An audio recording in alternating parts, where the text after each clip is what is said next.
మాత్రాన వాళ్ళ తురాయి ఊడిపోయేది ఏం లేదు. ఇప్పుడు వాళ్ళకు ఉన్నది లేదు, కొత్తగా వచ్చేది లేదు. 10 ఏళ్ళు 2 సార్లు మున్సిపాలిటీలు వాళ్ళ చేతుల్లోనే ఉన్నాయి.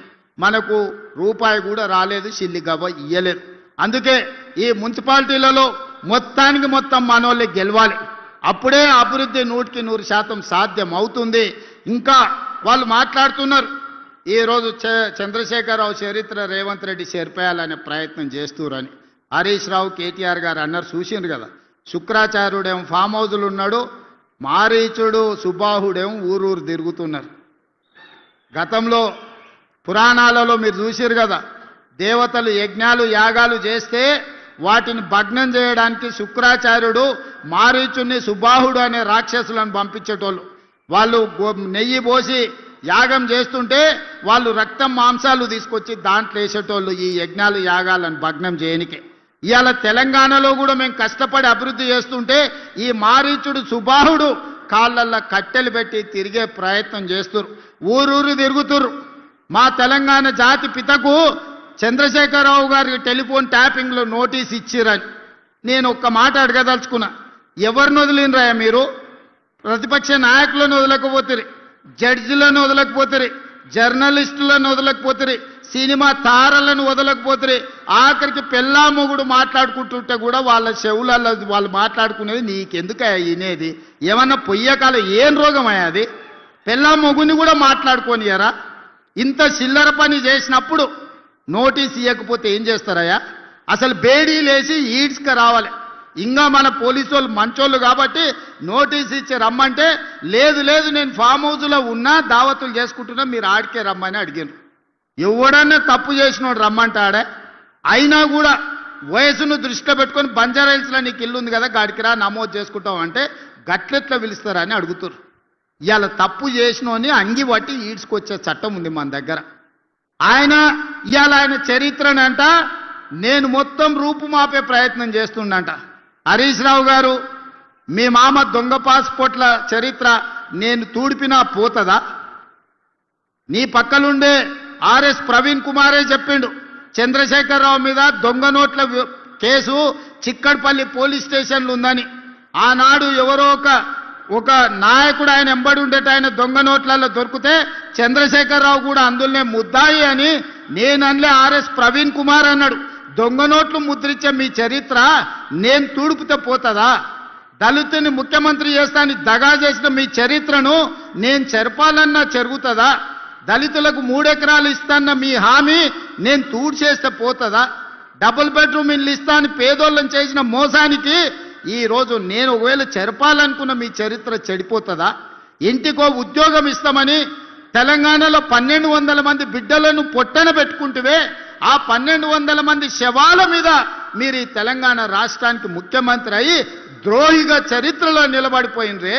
మీరు ఉద్యమకారులకు చేసిన ద్రోహాన్ని నేను చెడపదలుచుకుంటే కూడా చెడుతుందా?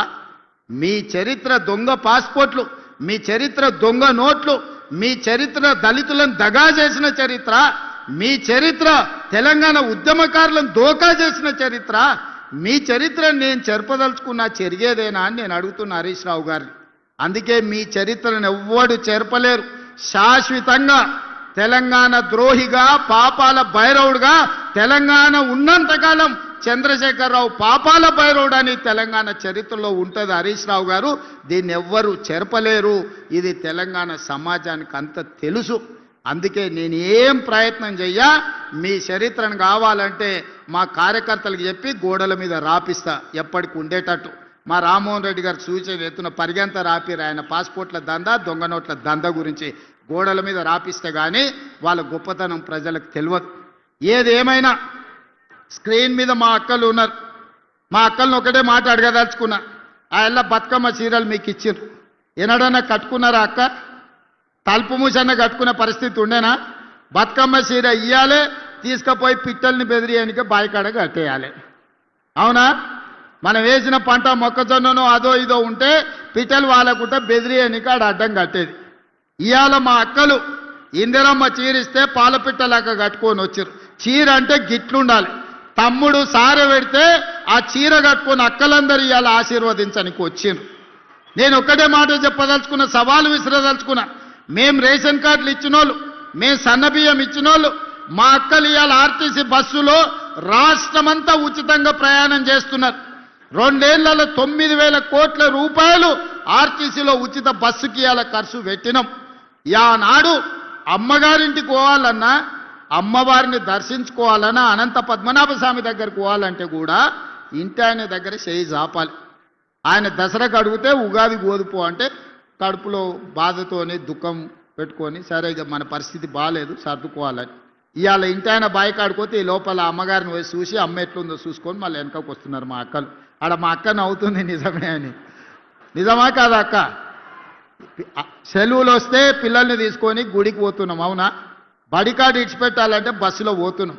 ఎప్పుడన్నా ఎవరన్నా రూపాయి అడిగినరా? పథకం మొదలుపెట్టినాడే నన్ను కొంతమంది మా ఆడబిడ్డలు అడిగినారు, అయ్యా మరి మమ్మల్ని బస్ కిరాయి అడిగితే ఏం చేయాలని. ఏం లేదక్క, నా ఫోటో జేబులో పెట్టుకొని మా తమ్ముడు పట్నంలో ఉంటాడు, పోయి కిరాయి పైసలు తెచ్చుకోపోండి అని చూపియమని చెప్పిన. 2 ఏళ్లలో ఎప్పుడన్నా ఎవరైనా రూపాయి అడిగినరా అక్క? ఉచితంగా ప్రయాణం చేస్తలేరు. బస్సులో ఉచిత ప్రయాణమే కాదు, ఇవాళ మా ఆడబిడ్డలకు 1000 బస్సులు కొనిచ్చి ఆర్టీసీకే కిరాయి పెడితే నెలకు 70,000 రూపాయల ఆదాయం ప్రతి బస్సు మీద ఇవాళ మా ఆడబిడ్డలకు వస్తున్నాయి. 27,000 కోట్ల రూపాయలు సున్నా వడ్డీతోని ఆడబిడ్డల 1,000 కోట్ల రూపాయలు వాళ్ళ చేతిలో పెట్టినాం. 1 కోటి మంది ఆడబిడ్డల్ని కోటీశ్వరులను చేయాలన్న లక్ష్యంతో ఈరోజు హైటెక్ సిటీ పక్కన ఐటీ కంపెనీలు విప్రో, ఇన్ఫోసిస్, మైక్రోసాఫ్టే కాదు, శిల్పారామం పక్కన ఇందిరా మహిళ